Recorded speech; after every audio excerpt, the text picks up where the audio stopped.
Ta-Nehisi Coates went on with Ezra Klein of the New York Times, and he had an issue with Ezra, who had written a very nice piece after Charlie died, complimenting and crediting Charlie for being willing to debate and to talk to the other side. And Ezra said that he admired that. So here it started. I'm going to play a couple sound bites, actually. It started with Ta-Nehisi Coates trying to shame Ezra Klein for having done that in SOT 10. One thing I wrote about in that piece that I do worry about is I worry we are already in a cycle of political violence, of mimetic violence. I think about Pelosi. I think about Shapiro. I think about the near assassination on Trump. I think about when after that happened, I thought about me. I thought about you. I thought about all kinds of people I know, right? So I do think there's just something about when violence takes hold that you like, that there's something about it that it begins to breach all lines. Yeah. So anyway, I guess that was part of my reaction too. I think all of that is understandable, but I guess, was silence not an option? Yeah, silence to me was not grieving with people. I felt it was important as someone who is liberal, as someone who has a voice, that there are moments like that. And there, Ezra Klein was totally right. And Ta-Nehisi Coates is disgusting. After Ezra Klein says, and he's not even talking about us, Stu. It's us. It's our people who are getting shot, like Trump, like Corey Compatore, like the other two people who were at the Butler rally who got shot. Charlie, dead now at age 31. It's our people who are getting shot and killed, okay? It's actually not Ezra Klein. I don't want anything to happen to him or any leftist. But, let's be real about who's facing the risk right now.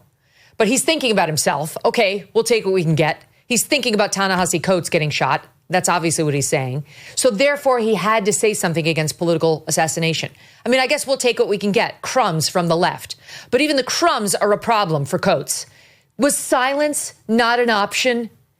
I mean, they don't care. They don't care that we're getting killed. You heard it right there. Why would you say anything at all, anything kind about this hateful man? And I'll get to the specific comments on Charlie. He objected to the mild praise Ezra Klein offered in that article as a means of preserving life.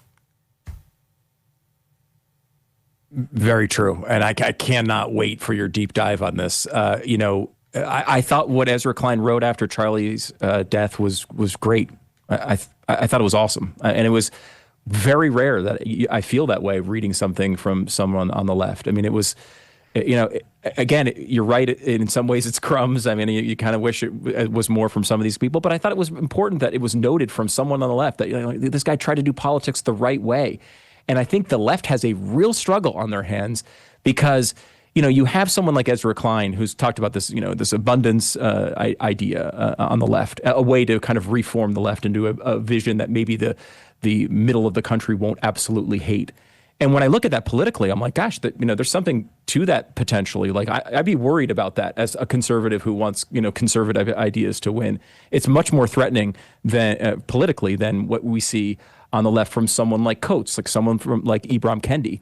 But what we see on the left over and over and over again is the incentives are all there for you to go farther and farther, to vilify Charlie Kirk, to celebrate him, his death even. And that is, I don't think there's a chance that the quote-unquote sane left can win that battle over on that side. And that's a scary thing for our country. I mean, I think it's probably easier to defeat in elections, but it's a scarier thing for our country. And the more hopeless that side of the world becomes, we see it. We see the results. We saw it in Charlie's case. We've seen it in cases like Minneapolis, burning down cities through the George Floyd era. We've seen a lot of political violence. Even these left-wing databases are starting to admit that now left-wing political violence is more prominent than right-wing. And even the ones that are admitting that now, Stu, are removing from their calculations, which are acknowledging it's left-wing violence these days, they're removing from their calculations the BLM violence, the protest that we saw against Tesla, trying to burn down Tesla dealerships. So many of the left-wing causes actually get eliminated. And then things like the murder of Melissa Hortman, House Speaker in Minnesota, get blamed on the right wing, even though that guy was saying he did it under imaginary orders from Tim Walz, for whom he worked at one point. Okay, here he doubles down, and here's why he really wanted Ezra Klein to just remain silent. SOT 11.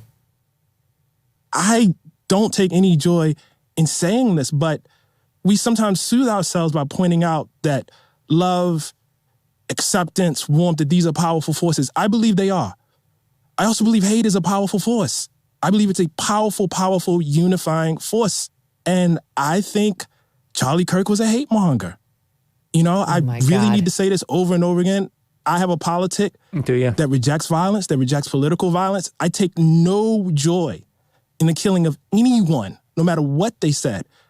But if you ask me what the truth of his life was, and the truth of his public life, I would have to tell you it's hate. I'd have to tell you it is the usage of hate and the harnessing of hate towards political ends.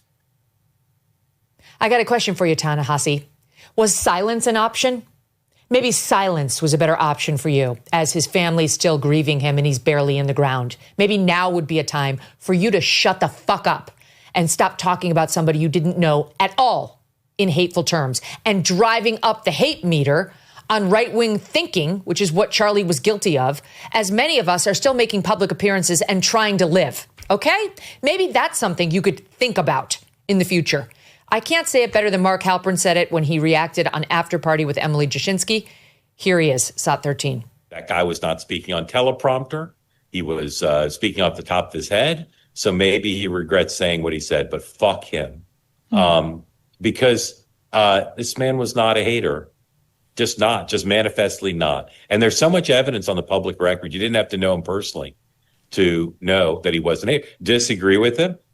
Charlie said some things I didn't disagree with. He said some things I didn't particularly fancy, but he was not a hater. And he's got a widow and 2 young kids and so many friends who loved him. And this guy's on the national town square talking bullshit about someone he didn't know. This is what's wrong with the desire for people to make money and get acclaim off of saying false, negative things about people they don't know. It's a real fundamental problem that's existed throughout human history, but now in the digital age, you can do it and you can reach millions of people. So fuck him. Perfectly put. When inflation jumps, when you hear the national debt is over $37 trillion, do you ever think maybe now would be a good time to buy some gold? Whether as a hedge against inflation, peace of mind during global instability, or just for sensible diversification, Birch Gold Group believes every American should own physical gold. And so they created something special. Until September 30th, if you are a first-time gold buyer, Birch Gold is offering a rebate of up to $10,000 in free metals on qualifying purchases. To claim eligibility and start the process, request an info kit right now. Just text MK to the number 989898. Plus, Birch Gold can help you roll an existing IRA or 401k into one in gold, and you're still eligible for a rebate and free metals of up to $10,000. So make right now your first time to buy gold and take advantage of a rebate of up to $10,000 when you buy by September 30th. Text MK to 989898 to claim your eligibility and get your free info kit now. Thanks so much for watching. If you like what you just saw, hit the subscribe button for more clips and full episodes.